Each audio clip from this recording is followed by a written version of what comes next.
ಸುಂದರ ಬ್ರಹ್ಮಾಂಡರಚಿತ ಶಿಲ್ಪಿ ವಿಶ್ವಕರ್ಮರಿಗೆ ಕೈಲಾಸಕ್ಕೆ ಆದರದ ಸುಸ್ವಾಗತ.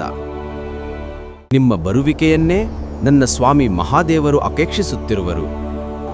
ನಿಮ್ಮ ಮಾರ್ಗ ನಮ್ಮೊಂದಿಗೆ ಶ್ರೀಯುಕ್ತವಾಗಿರಲಿ.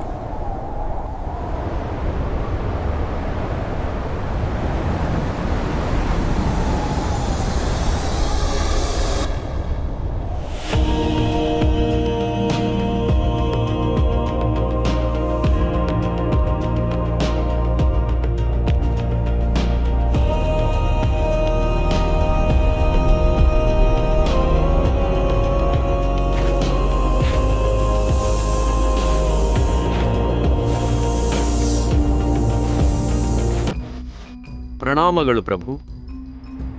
ವಿಶ್ವಕರ್ಮರು ನಿಮ್ಮ ದರ್ಶನಕ್ಕಾಗಿ ಆಗಮಿಸಿರುವರು.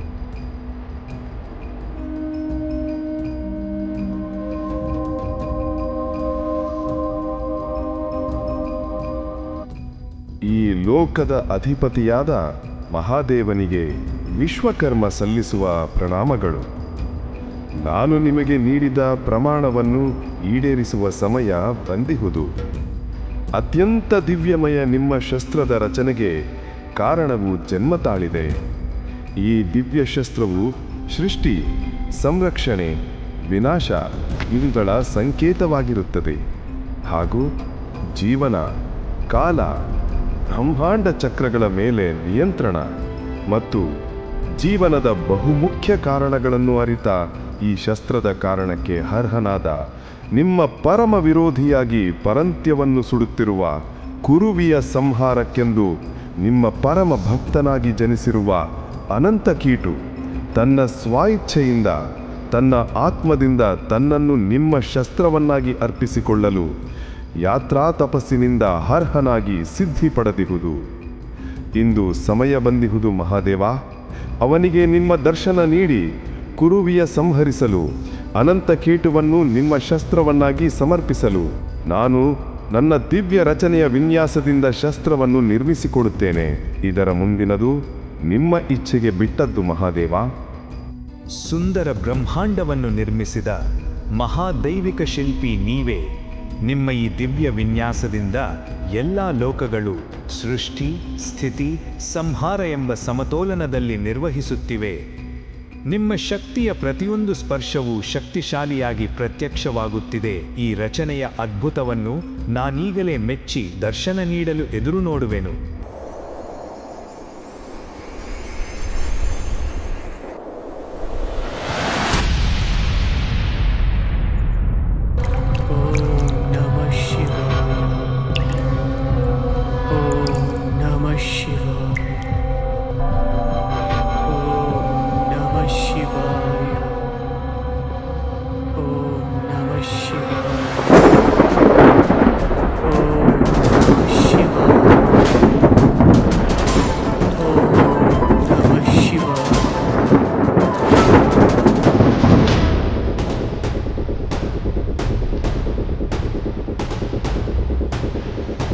ನಮಸ್ಕಾರ ಪರಮಾತ್ಮ.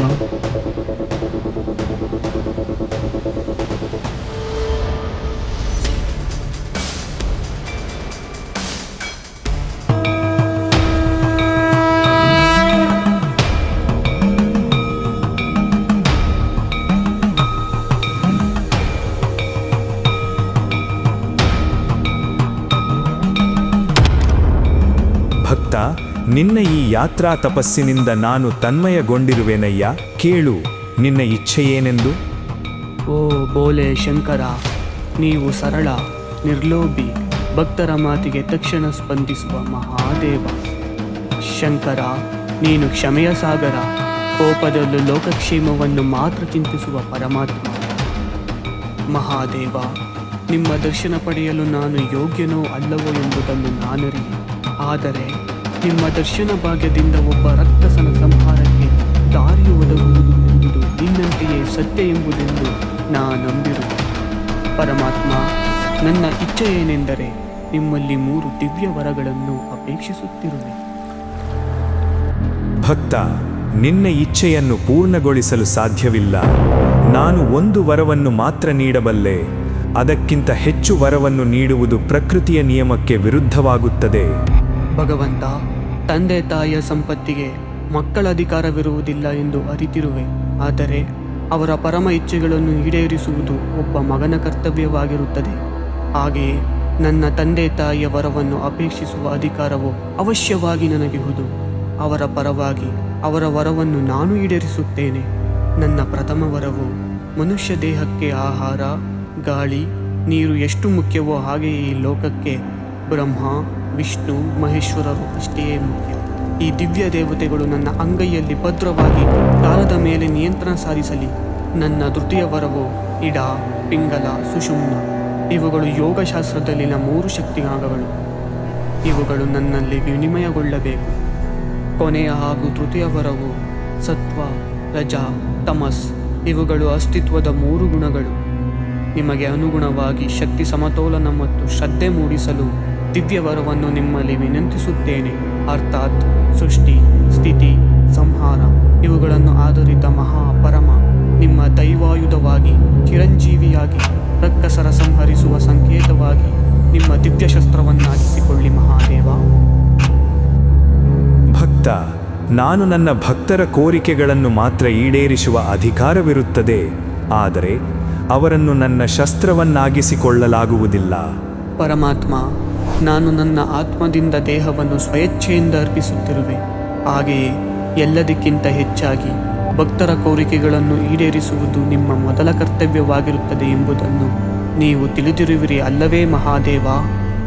ಅನಂತಕೀಟು, ನಿನ್ನ ಈ ದಿವ್ಯ ಜ್ಞಾನದಿಂದ ನಾನು ತನ್ಮಯಗೊಂಡಿರುವೆನಯ್ಯ. ನೀನು ನನ್ನ ಪರಮ ಭಕ್ತನಾಗಿ ಮಹಾರಕ್ಕಸ ಕುರುವಿಯ ಸಂಹಾರಕ್ಕೆ ನನ್ನ ಶಸ್ತ್ರವನ್ನಾಗುವ ಕಾರಣಕ್ಕೆ ಜನಿಸಿರುವೆ. ಅವಶ್ಯವಾಗಿ ನಿನ್ನ ಇಚ್ಛೆಗಳನ್ನು ಈಡೇರಿಸುತ್ತೇನೆ. ಮನುಷ್ಯನ ಬಹುಮುಖ್ಯ ಸಂಪತ್ತುಗಳು ಆಹಾರ, ಗಾಳಿ, ನೀರು ಎಂಬುದನ್ನು ಅರಿತು 3 ರೀತಿಯ ಜೀವನ ಕಷ್ಟಗಳನ್ನು ಮೀರಿ ತ್ರಿನೇತ್ರ ನಯನ ಪರ್ವತದಲ್ಲಿ ತಪಸ್ಸಿಸಿದ ನಿನ್ನನ್ನು ತ್ರಿಶೂಲ ಎಂಬ ಹೆಸರಿನ ವಿಶ್ವಕರ್ಮರ ದಿವ್ಯ ರಚನೆಯ ಶಸ್ತ್ರವನ್ನಾಗಿ ನಿನ್ನನ್ನು ಸ್ವೀಕರಿಸುತ್ತಿರುವೆನು.